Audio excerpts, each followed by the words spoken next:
Well, welcome back, my friends, to another episode of Automotive Drama. Today I got this 18, 19, 17 Heap Cherokee, or no, it's actually a Wrangler. It's a really nice truck. It really, really is. I want to show you how to remove the carrier bearings from the carrier. Now, you see this contraption? Yes, you are going to need all these. Now, they actually sell a tool that's made for this that has its own little press. But I've had this tool for doing motorcycles. So I just use 2 bolts and some washers and then pull the bearing off. As you can see, the bearing, if you do this properly with these tools, I can still spin the bearing. Well, I can still spin. See, I can still. So I actually save the bearing. Alright, let me take this off because there's a couple of things I want to show you. Number one, show you how to drop that on my foot. That would have been good. That would have been painful. Alright, let me get this thing out of the way.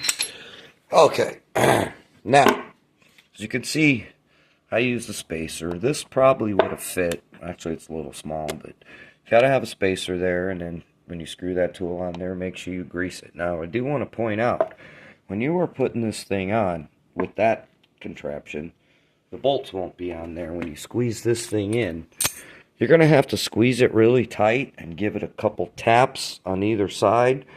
And do that a few times until it seats. It'll actually kind of lift the bearing a little bit. And then you can get that tool under here to get the bearing out. What I do want to point out, and then they have to be pressed back on. Yes.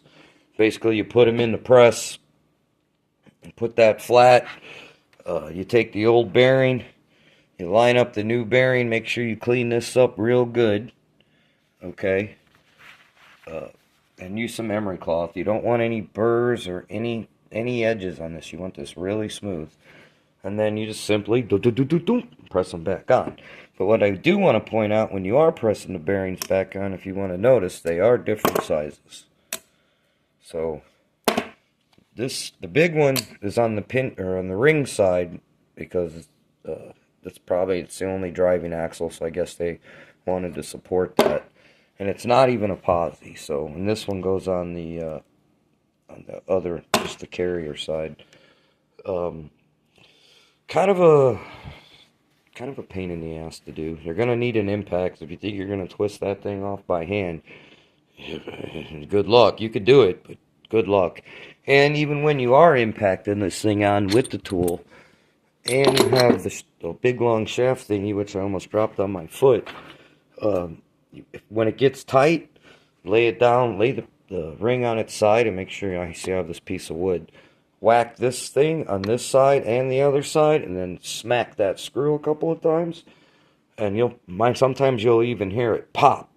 And when you're pulling it off with the impact, every time it starts to get really tight, stop, whack, give this a whack here. You don't want to whack it there because you don't want to hurt the threads on this thing. And give that a whack, and then the harmonic vibrations help pull it off when it's got force on it. It's basically the best way I could say it. A smack of a hammer. A loud noise with impact. That's a harmonic vibration. But anyways, like always, likes are nice, subscribes are better, questions, comments, feel free. You've watched this far, you play your video games with that thumb, so it ain't gonna hurt to hit the like button, subscribe button, even ring the bell button. Anyways, thanks for tuning in, my friends, and have a good night.